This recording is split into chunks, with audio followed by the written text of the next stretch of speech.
तो आज की क्लास में हम देखेंगे भारतीय संविधान से संबंधित महत्वपूर्ण 20 क्वेश्चंस जो कि सभी परीक्षाओं के लिए बहुत ज़्यादा महत्वपूर्ण है। तो शुरुआत करते हैं पहले क्वेश्चन से। तो पहला क्वेश्चन है, भारतीय संविधान के निर्माण के समय संवैधानिक सलाहकार कौन थे? जब भारतीय संविधान की सभा का निर्माण हुआ था तो उस समय जो संविधान सभा के सलाहकार थे वो कौन थे? तो इसका सही उत्तर है BN राव। ऑप्शन सी इसका सही उत्तर है। क्वेश्चन 2, निम्नलिखित में किस अधिनियम में केंद्र में द्वैध शासन प्रणाली को स्थापित किया गया? तो जो इसका ऑप्शन है वो है भारत शासन अधिनियम 1935। ऑप्शन ए इसका बिल्कुल सही उत्तर है। क्वेश्चन नंबर 3 की तरफ बढ़ेंगे। क्वेश्चन नंबर 3 है, भारतीय संविधान द्वारा स्थापित मौलिक अधिकारों और अल्पसंख्यकों हेतु सलाहकार समिति के अध्यक्ष कौन थे? तो जो इसके अध्यक्ष थे वो थे सरदार पटेल। ऑप्शन बी इसका सही उत्तर है। क्वेश्चन नंबर 4 की तरफ बढ़ेंगे। क्वेश्चन नंबर 4 कह रहा है कि भारतीय शासन अधिनियम 1919 के अंतर्गत भारतीय विधायिका का अंतिम निर्वाचन किस वर्ष आयोजित किया गया था? तो इसका जो सही उत्तर है वो है ऑप्शन सी 1945। क्वेश्चन नंबर 5, भारतीय सभा के प्रथम मनोनीत उपसभापति कौन थे? तो इसका सही ऑप्शन है option D Frank Anthony. Question number 6, भारतीय सभा की प्रथम बैठक कब हुई थी? ये बहुत ज़्यादा मोस्ट इम्पोर्टेंट क्वेश्चन है, कई बार घूम फिर कर परीक्षाओं में आता रहता है। तो जो भारतीय संविधान सभा की प्रथम बैठक थी वो हुई थी 9 दिसंबर 1946 को। ऑप्शन ए इसका सही उत्तर है।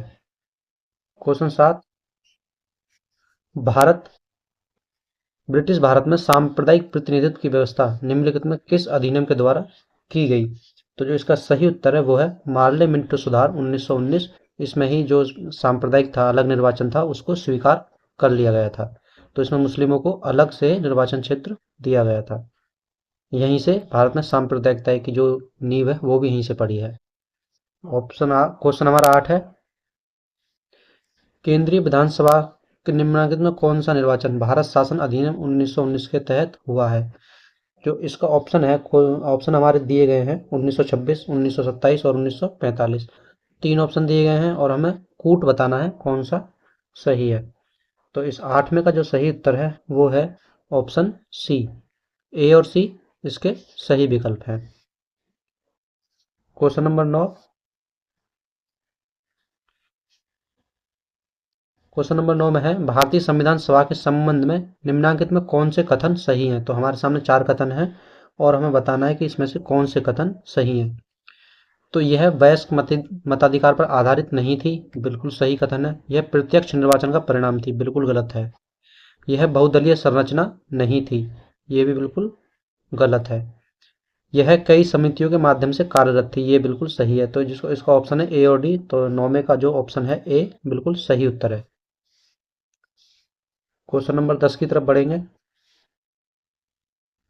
क्वेश्चन नंबर 10, भारत की संविधान सभा की अंतिम बैठक की सही तिथि, जो इसकी अंतिम बैठक हुई थी संविधान सभा की, उसका हमें सही तिथि बतानी है। तो वो है 10वें का जो उत्तर सही है वो है सी, 24 जनवरी 1950 को इसकी अंतिम बैठक हुई थी और 26 जनवरी 1950 को संविधान को लागू कर दिया गया था, जिसे हम गणतंत्र दिवस के रूप में मनाते हैं।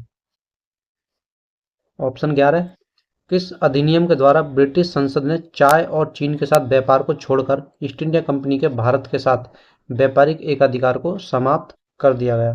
तो जो इसका सही उत्तर है वो है ऑप्शन ए 1813 का चार्टर अधिनियम। इसके तहत जो कंपनी का व्यापारिक अधिकार था, एक अधिकार, उसको समाप्त कर दिया और समस्त ब्रिटिश के लिए भारत के द्वार व्यापार के लिए खोल दिए गए। लेकिन चाय के साथ जो व्यापार, चाय का व्यापार जो चीन के साथ था, उस पर ब्रिटिश कंपनी की मोनोपोली ऐसी की ऐसी बनी रही। तो ऑप्शन 12, सॉरी क्वेश्चन 12, निम्नलिखित में किस अधिनियम द्वारा संवैधानिक निरंकुशता का सिद्धांत प्रवर्तित किया गया? तो जो इसके हैं हमारे पास चार ऑप्शन दिए गए हैं। पहला है 1909 का अधिनियम, भारतीय काउंसिल अधिनियम। दूसरा ऑप्शन है 1909 का भारत सरकार अधिनियम और तीसरा ऑप्शन है 1935 का भारत सरकार अधिनियम। चौथा ऑप्शन है 1947 का भारतीय स्वतंत्रता अधिनियम। तो जिसका सही उत्तर है वो है ऑप्शन सी, 1935 का भारत सरकार अधिनियम। क्वेश्चन नंबर 13, स्वतंत्रता के पूर्व दिनों में प्रारंभ में किसने संविधान निर्मात्री सभा का विचार प्रस्तुत किया था? तो इसका जो सही उत्तर है वो है M.N.. Roy, option A. Question number 14, सर्वोच्च न्यायालय की स्थापना के संबंध में निम्नलिखित में कौन से कथन सही हैं? तो हमें दो कथन दिए गए हैं, उनमें से देखना कौन से कथन सही हैं। तो इसमें पहला कथन है, कलकत्ता में सर्वोच्च न्यायालय की स्थापना 1773 रेगुलेटिंग एक्ट के तहत हुई थी। बिल्कुल सही है। और जो इसके मुख्य न्यायाधीश थे पहले वो थे एलिजा इम्पे। ये कई बार पूछा जा चुका है, तो एलिजा इम्पे इसके पहले मुख्य न्यायाधीश थे। और दूसरा स्टेटमेंट है, लेमिस्टर इस न्यायालय के प्रथम मुख्य न्यायाधीश गलत है, क्योंकि एलिजा इम्पेस के वो थे मुख्य न्यायाधीश। तो इसका जो ऑप्शन एक है ए है, केवल एक कथन सही है, तो ऑप्शन ए बिल्कुल सही है। क्वेश्चन नंबर 15, निम्न में एक भारत सरकार अधिनियम 1935 की मुख्य विशेषता नहीं है। तो जो हमारा 1935 अधिनियम है हमारा, उसी का अधिकांश हिस्सा हमारे भारतीय संविधान में भी है। तो हमें देखना है कि इसमें जो मुख्य विशेषता नहीं है वो कौन सी है। क्वेश्चन 15, तो देखते हैं। पहला कथन है, इस अधिनियम में अखिल भारतीय महासंघ का प्रावधान था। गलत।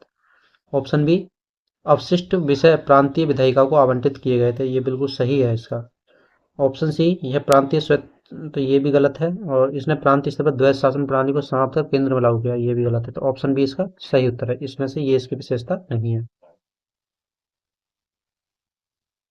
तो क्वेश्चन नंबर 16, भारतीय संविधान दिवस कब मनाया जाता है? तो हमारा भारतीय संविधान दिवस मनाया जाता है 26 नवंबर को। और यह कब से स्टार्ट हुआ है?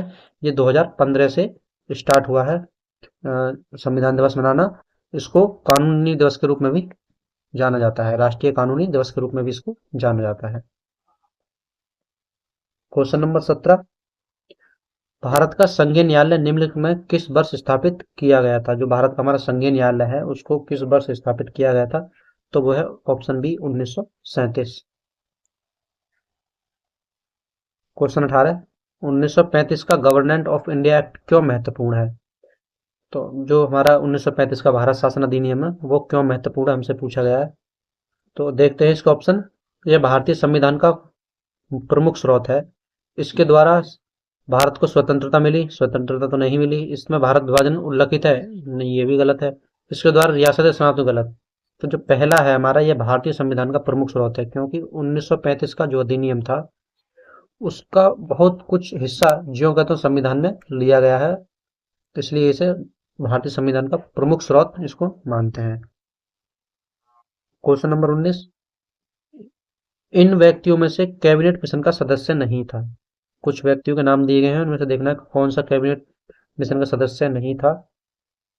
19 का जो ऑप्शन है वो है, पहला है विलियम वुड, दूसरा है पैथिक लॉरेंस, तीसरा है स्टेफर्ड क्रिप्स और चौथा है एबी अलेक्जेंडर। तो जो इसमें सदस्य नहीं था वो था विलियम वुड, ऑप्शन ए इसका सही उत्तर है। क्वेश्चन 20 और हमारा अंतिम क्वेश्चन है, निम्नलिखित में किस एक अधिनियम द्वारा भारत में संघीय न्यायालय की स्थापना हुई? जो संघीय न्यायालय की स्थापना हुई है, भारत शासन अधिनियम 1861, भारत सरकार अधिनियम 1909, भारत सरकार अधिनियम 1919। तो इसका ऑप्शन डी है, इसमें से कोई नहीं, इनमें से कोई भी नहीं है जिसमें से हमारे भारत शासित संघीय न्यायालय की स्थापना की गई हो।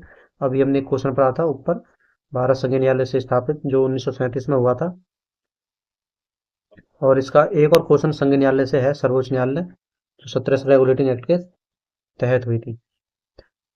तो आज की वीडियो में इतना ही। नेक्स्ट मिलेंगे नेक्स्ट टॉपिक के साथ। ये बहुत ही इंपॉर्टेंट 20 क्वेश्चन हैं जो कि परीक्षाओं में आते जाते रहे, चाहे यूपीपीसीएस हो, आरओ एआरओ हो, वीडियो हो, यूपी एसआई हो, एसआई हो, किसी भी स्टेट का पीसीएस हो, सभी के लिए बहुत ज़्यादा महत्वपूर्ण क्वेश्चन है हमारे भारतीय संविधान के। तो वीडियो को ज़्यादा से ज़्यादा शेयर करें, कमेंट करें, और अभी तक चैनल सब्सक्राइब नहीं किया हो प्लीज़ हमारे चैनल को सब्सक्राइब करें।